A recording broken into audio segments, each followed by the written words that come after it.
Selamat pagi, rekan-rekan mahasiswa, selalu bahagia ya, dan salam super.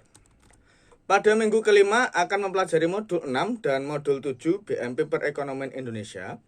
Modul 6 yakni tentang utang luar negeri dan korupsi di Indonesia, dan modul 7 tentang kemiskinan dan pengangguran di Indonesia. Capaian pembelajaran umum. Setelah mempelajari materi minggu ini, rekan-rekan mahasiswa diharapkan dapat menjelaskan masalah utang luar negeri dan mencari solusi terhadap keterjebakan utang luar negeri dan berkembangnya praktek-praktek korupsi di Indonesia. Menjelaskan kondisi dan masalah kemiskinan serta pengangguran di Indonesia dan mencari alternatif untuk memecahkan kedua masalah tersebut. Capaian pembelajaran khusus.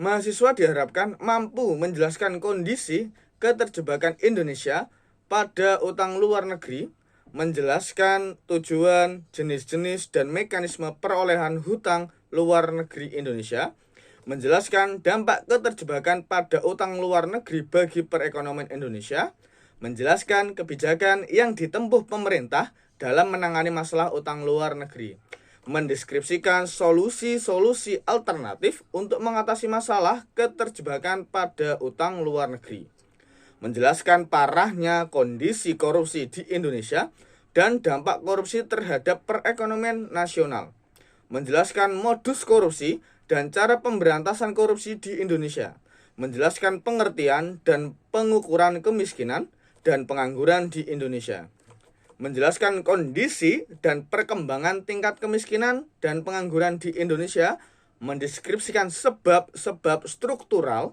terjadinya kemiskinan dan pengangguran di Indonesia, menjelaskan struktur ketenagakerjaan, lapangan kerja, dan karakteristik pengangguran di Indonesia, menjelaskan kebijakan-kebijakan pemerintah dalam menanggulangi kemiskinan dan pengangguran di Indonesia, mendeskripsikan cara alternatif untuk memberantas kemiskinan dan mengurangi tingkat pengangguran di Indonesia. Untuk sumber belajar utama mahasiswa adalah bahan ajar khusus modul 6 dan 7 serta bahan-bahan lain yang relevan dengan materi minggu ini. Di samping itu, mahasiswa diharapkan aktif mengikuti diskusi 5. Rekan mahasiswa diwajibkan mengerjakan tugas tutorial 2. Tugas ini harus rekan mahasiswa kerjakan dan unggah dalam bentuk atau format PDF dengan tepat waktu, karena keikutsertaan dalam mengikuti diskusi 5 dan mengerjakan tugas 2 menentukan nilai akhir tuntutan mahasiswa. Juga dapat diharapkan dapat berlatih mengerjakan soal yang tersedia pada menu latihan sesi. Selamat mengikuti, selamat belajar, semangat dan jaga kesehatan.